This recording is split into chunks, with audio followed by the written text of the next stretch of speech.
sebenarnya karena nanti ini tuh sebenarnya yang harus ada di dalam draft perda, ya. Walaupun itu nanti dikaitkan sama longsor. Nah, saya ini masih belum tahu bahwa perdanya itu perda penanggulangan bencana saja, ya, pengelolaan bencana saja, atau pengelolaan bencana longsor. Karena kalau ngacu itu masih secara umum, yang kata-kata longsornya cuma ada nanti di bab 16 atau bab berapa saya catat. Risiko bencana daerah berdasarkan data bahaya dan kerentanan. Nah ini ya. Jadi tersedianya kajian risiko bencana daerah, setiap daerah harus punya ini kajian risiko bencana berdasarkan data bahaya dan kerentanan. Tentunya jadinya mempunyai data ancaman harus ada, data kerentanan ada. Karena kalau kita berbicara tentang pengelolaan bencana, utamanya misalnya bencana longsor khususnya, kita harus punya data bahayanya atau ancaman atau dana kerentanannya untuk meliputi risiko untuk sektor-sektor utama daerah. Nah, indikatornya tersedia kajian risiko bencana daerah. Nah, apakah ini nanti harus dipunyai? Jadi, tersedianya sistem-sistem yang siap memantau, mengarsip, dan menyebarluaskan. Tersedianya sistem peringatan dini nanti juga harus dipunyai, skala besar dan jangkauan luas di seluruh daerah. Kemudian kajian risiko bencana mempertimbangkan risiko lintas sektor guna menggalang. Ini ada nanti ada kalau kita berbicara tentang risiko, tadi tentunya kita berbicara tentang kapasitas ancamannya, kita berbicara tentang kerentanannya, kita berbicara tentang kapasitasnya. Terwujudnya penggunaan pengetahuan inovasi pendidikan dalam membangun kapasitas. Nah, ini kita berbicara kapasitasnya, tersedia inovasi yang relevan mengenai bencana, dan lain-lain ini ya, tersedia metode riset, dan macam-macam gini. Nah, ini saya mengacu kepada Perka nomor 3 tahun 2012, monggo nanti kalau misalnya ada hal yang didapat lain, tapi kita harus berbicara tentang manajemen risiko. Kalau kita berbicara risiko, kita maka berbicara tadi tentang bahayanya atau ancaman, kerentanannya, dan peningkatan kapasitas. Kalau sini dimasukkan, nanti akan sejalan dengan draft perdanya itu, karena draft perdanya isinya nanti akan bolak-balik ke arah risiko bencana. Nah, kita berbicara juga tentang Kabupaten Ponorogo. Sekarang kita masuk ke dalam Kabupaten Ponorogo. Kenapa perlu adanya pengelolaan bencana longsor ya, kalau itu draftnya longsor. Di sini kita berbicara berdasarkan data morfologi, geografis, dan Ponorogo dapat dipetakan 4 bencana. Nah, ini tuh tidak sesuai. Saya bingung ketika saya nanti ada catatan saya. Tentu perlu ditambahkan juga adanya frekuensi kejadian, kemudian kerugian material, supaya kuat gitu loh, mengapa perlunya pengelolaan bencana itu. Jadi bahwa memang di Ponorogo itu bencananya banyak, kayaknya ada 125 kejadian dan lain-lain. Saya ambil dari, nah ini saya ambil dari punyanya Pak Fajar, sebenarnya udah punya loh, 155. Perda tentang pengelolaan bencana longsor, namun penjelasannya tentang 4 bencana alam. Di sini kan kita berbicara tentang bencana longsor tadi, tapi di sini 4 bencana alam. Jadi tidak khusus tentang bencana longsornya dikupas. Pak, nah tadi kok di sini 4, saya lihat tulisan Pak Fajar itu 5 jenis loh yang pernah terjadi dan banyak terjadi. Total kejadian ada 155 kejadian tanah longsor. Ini tanah longsor, kemudian tanah longsornya saja 55 kali, terus 31 meninggal. Saya rasa itu harus dimasukkan gitu ini Pak. Karena untuk memperkuat perlunya tadi loh di daerah, kan tadi kita berbicara tentang Indonesia, nah sekarang di Ponorogo, Kabupaten Ponorogo sendiri seperti ini gitu. Bisa diambil banyak yang belum diacu dari draftnya Pak Fajar tadi sepertinya sudah ada. Nah, kita lagi ke identifikasi masalah. Nah, ini yang rancu lagi, meskipun telah banyak produk hukum diterapkan. Nah, ini kelembagaan pengelolaan penanganan bencana BPBD secara fungsional dan optimal di Kabupaten Ponorogo belum terwujud dan saat ini masih berbentuk task force. Benarkah? Apakah sudah berbentuk BPBD? Nah, ini kan harusnya tidak perlu di sini kalau memang sudah ada BPBD-nya. Atau BPBD-nya itu gimana ya? BPBD biasanya kan dengan perda gitu. Apakah memang itu sudah ada sehingga kita nanti ini di sini membuat tentang pengelolaannya, perda pengelolaan yang dicantolkan ke BPBD bahwa itu nanti akan harus ada sumber dananya, harus ada program-programnya gitu. Jadi ini saya tambahkan, belum memadainya kinerja aparat dalam penanganan bencana dan minimnya sarana prasarana, ini tentunya saya nambahkan tadi kinerja aparat sarana prasarana. Misalnya ini masih terbatasnya alokasi, jadi saya tambahkan anggaran. Nah, kemudian sini, kebutuhan rancangan perda secara yuridis, mungkin cuma saya tidak ini karena sudah ini ya sudah sesuai, tapi sebuah hukum daerah terutama terkait dengan penanganan bencana. Nah, ini saya tambahi apakah penanganan bencana itu penanganan bencana longsor, karena kalau draftnya tadi penanganan bencana longsor. Tapi sebenarnya kalau isinya lagi kayaknya lebih kepada bencana secara umum, jadi masih agak rancu ya. Jadi ada bolak-balik gitu.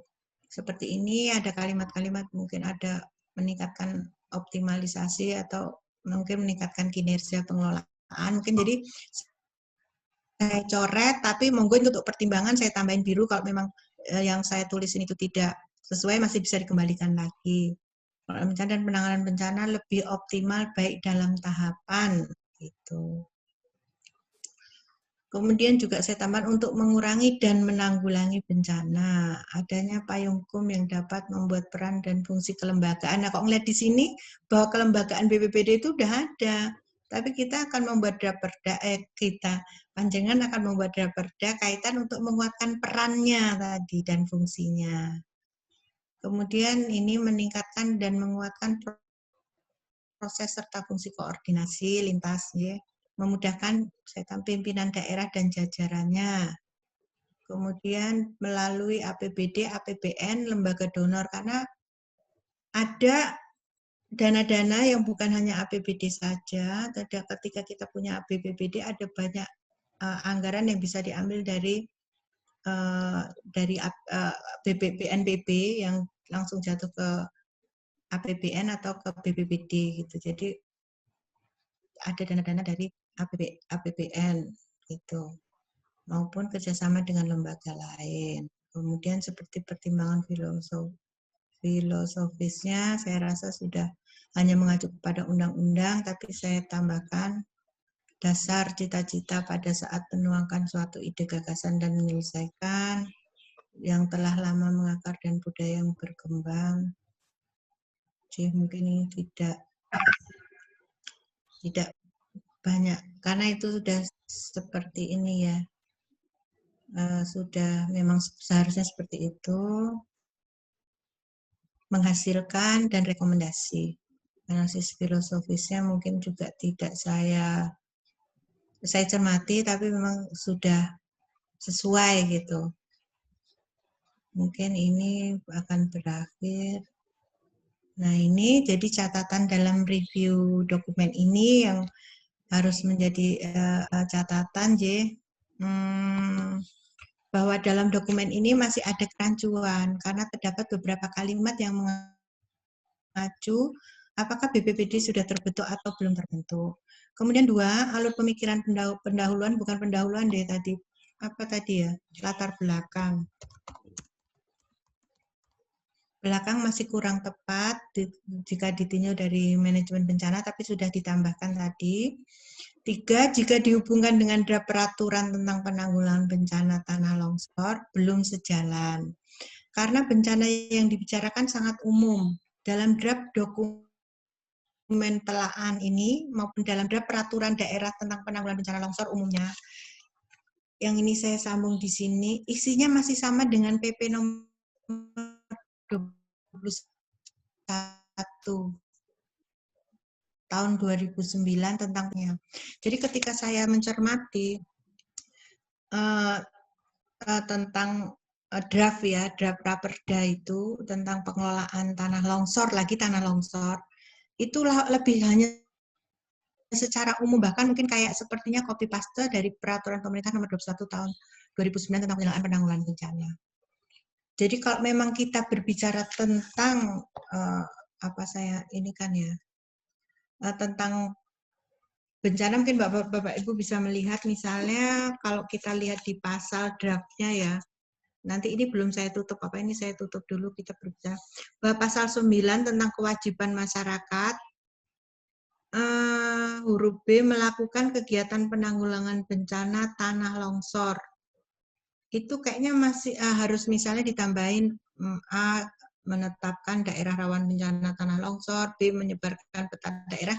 Jadi kalau kita berbicara tentang pengelolaan itu tentang pengelolaan bencana longsor, tidak ada sama sekali yang mengutip tentang bencana longsor. Ya, kemudian juga pasal 16 itu perencanaan huruf angka 1, perencanaan penanggulangan bencana apa, masih secara umum banget, bukan bencana longsor gitu. Nanti mungkin kalau kita memang kita bedah satu-satu itu, setelah ini mungkin nanti akan kita buka gitu Pak. Mungkin demikian Pak Fajar, yang kaitan review dari saya gitu dalam sudut pandang manajemen bencana. Monggo. Terima kasih Bu Dina. Ya.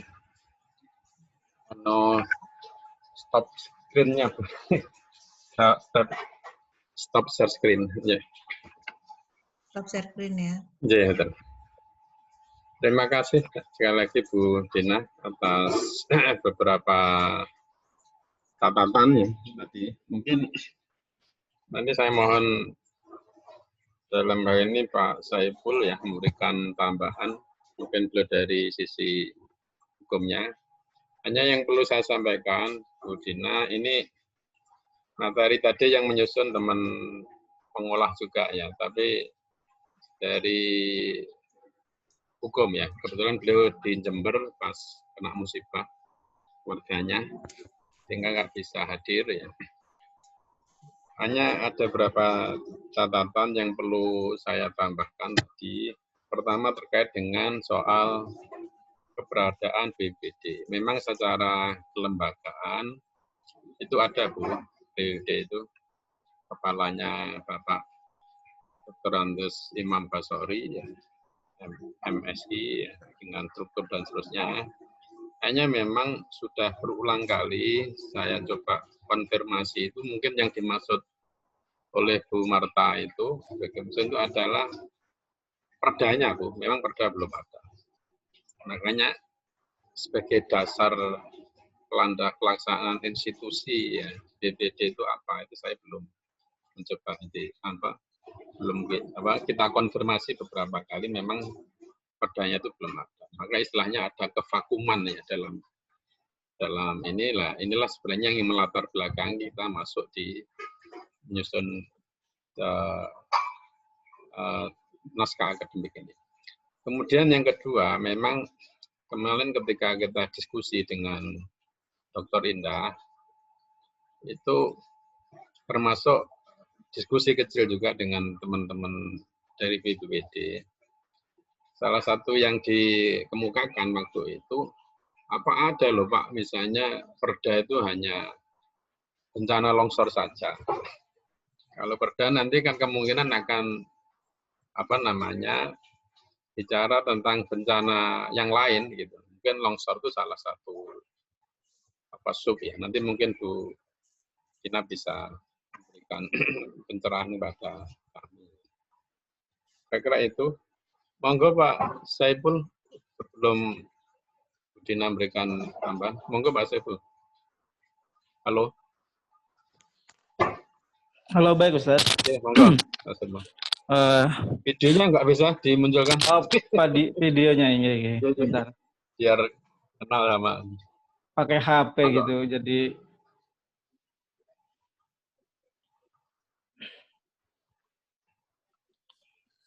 pakai HP.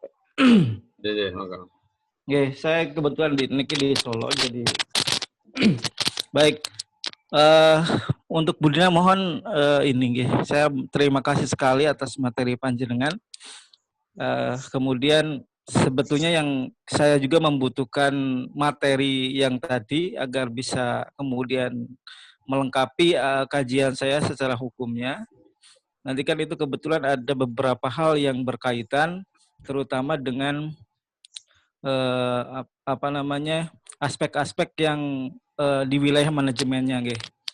Nah, tapi saya ingin menanyakan tentang kalau secara teoritis, kan di naskah akademik itu pasti ada teori hukumnya dan teori penanganan bencananya. Saya membutuhkan referensi tentang bagaimana penanganan bencana. Kalau ada tokohnya siapa, ada referensi siapa, mungkin begitu. Karena memang sudah sangat lengkap tadi saya lihat di panjenengan itu ulasannya masing-masing ada komentarnya masing-masing, dan saya kira akan lebih memperkuat lagi.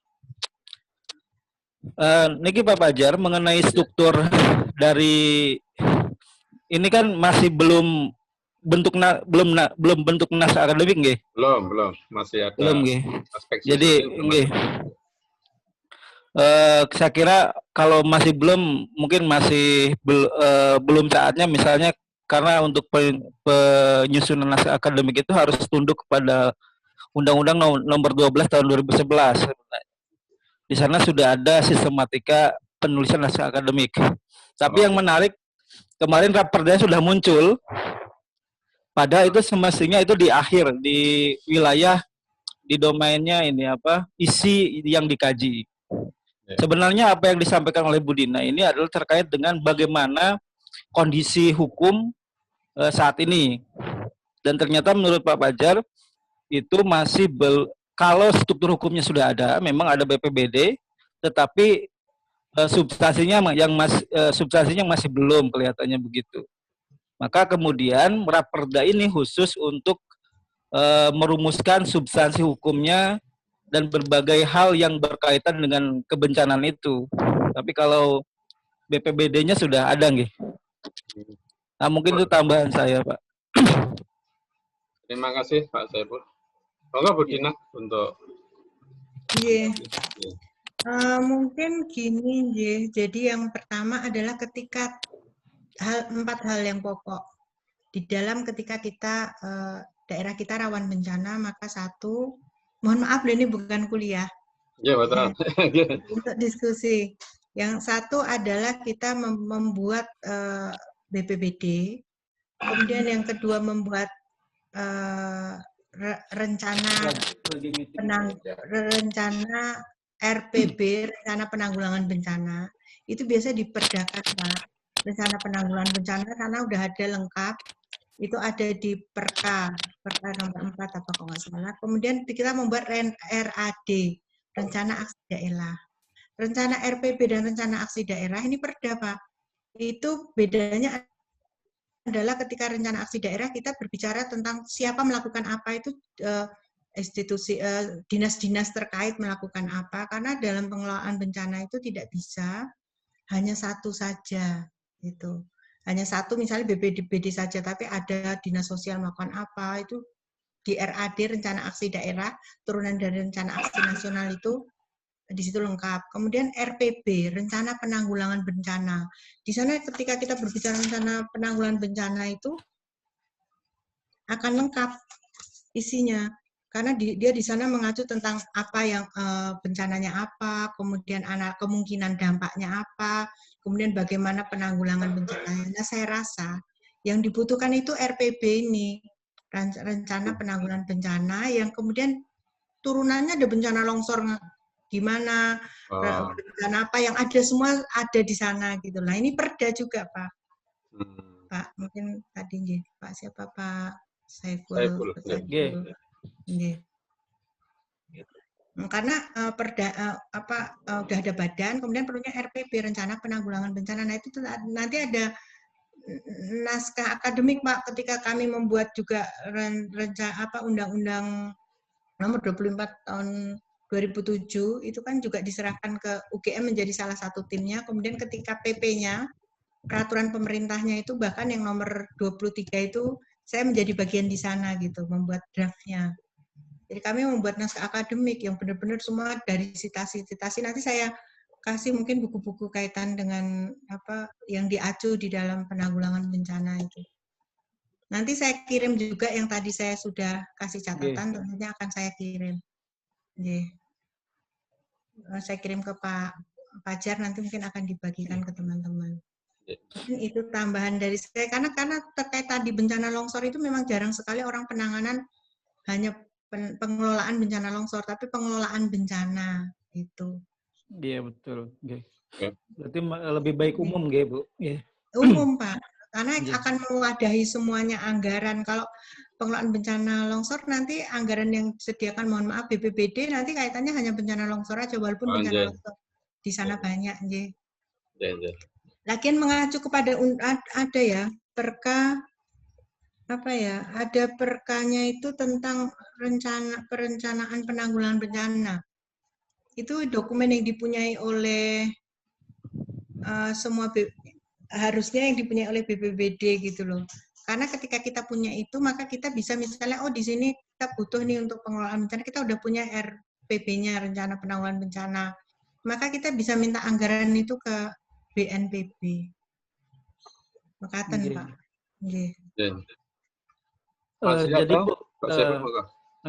Jadi terkait dengan RAPBD ini, penanganan bencana kan mestinya ada asumsinya ada kekosongan hukum, Bu. Iya, betul. Nah, ini di sini sudah betul belum? Sudah sejalan belum? Kalau ada kekosongan hukum, memang ada badan penanggulangan bencananya, tapi substansinya masih kelihatannya belum ada. Ya, jadi kalau ada RPB ini harus ada penguatan bahwa BPBD itu harus melakukan ini gitu loh Pak, atas dasar hukum perda. Dia bisa menggait dana anggaran untuk pengelolaannya. Nah, pengelolaannya itu apa-apa aja itu biasanya ada di RPB ini yang mengamanatkan gitu. Jadi sebenarnya sah-sah saja kalau seandainya di perda itu kita meminta donasi di luar pemerintah, gitu. Loh, di dalam undang-undangnya pun harus gitu kok. Jadi di dana CSR, bahkan melibatkan juga misalnya seperti universitas kan sekarang gitu kan, universitas, media, semuanya gitu terintegrasi di sana. Oke. Monggo Pak Iwan atau Pak Ghazali. Halo? Ini Pak Ghazali sinyalnya yang agak terganggu. Halo Pak Iwan. Mungkin udah direbut sama putranya Pak ya? Tadi katanya rebutan sama putranya. Halo Pak Iwan. Halo Pak Iwan. Atau sambil nunggu. Monggo Pak Saiful yang ingin dikembangkan lagi. Kalau gini saya minta nanti untuk agak arah ke finishingnya nanti Pak Saiful sama Pak Irwan ya yang minta saya untuk monggo Pak Irwan dan Pak Saiful. Mumpung ada Bu Dina yang belum. Kalau saya mungkin itu agak ada gambaran gitu seperti apa. Karena memang sisi penanganan bencana ini kan mengacu kepada undang-undang yang lebih tinggi kalau hukum kan, Bu. Ya. Ke undang-undang penanganan bencananya. Hanya kan masalahnya kemudian ada persoalan di mana misalnya di sudut pandang kerentanannya misalnya.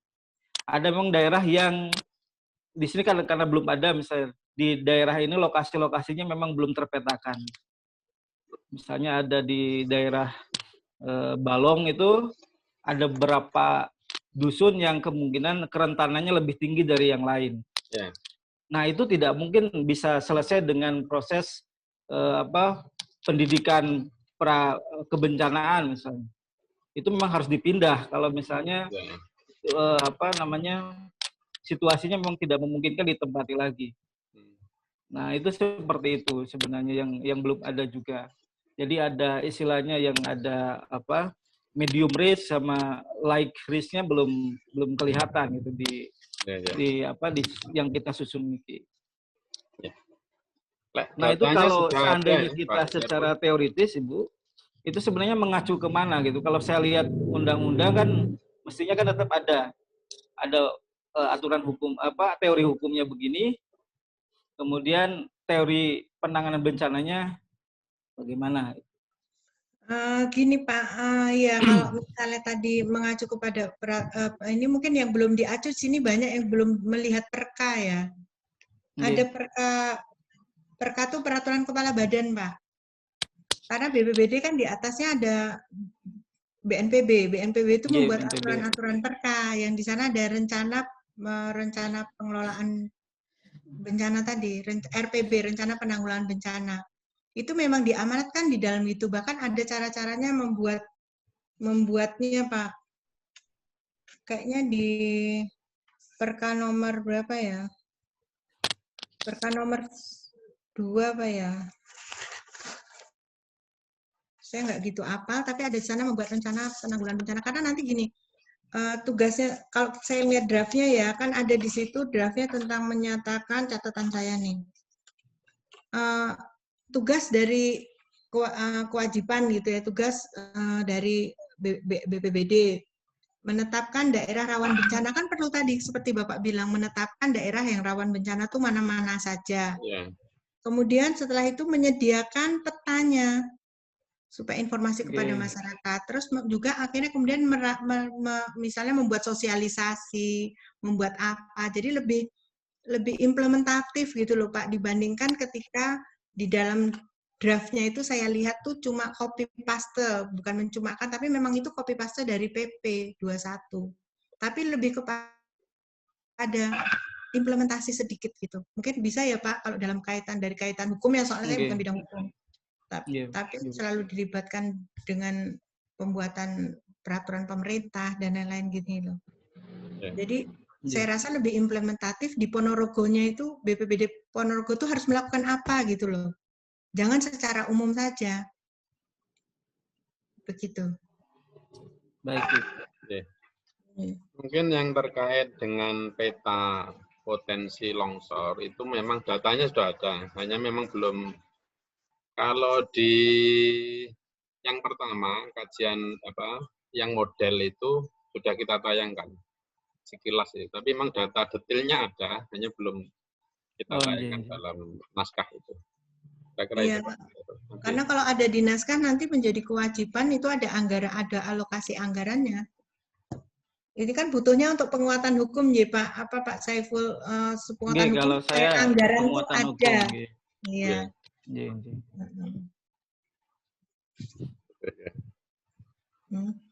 Mungkin itu. Coba kalau saya lihat, saya coba slide share, saya coba gitu yang raperdanya.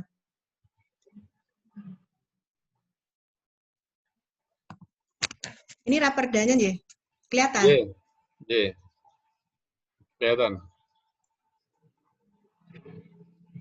Nah kan ini kan pengelolaan benda aktif.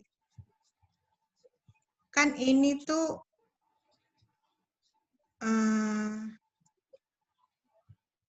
tentang badan, jadi belum ada mungkin mengacu. Kalau di sini Pak Saiful saya lihat ya, jadi peraturan kepala badan itu bisa diacu toh untuk daerah. Iya. Bisa ya. Mungkin di sini belum ya. Padahal di sini ada misalnya rencana pengelolaan ada ya tentang rencana penanggulangan bencana. Misalnya di sini ada rencana penanggulangan bencana apa namanya gitu ya.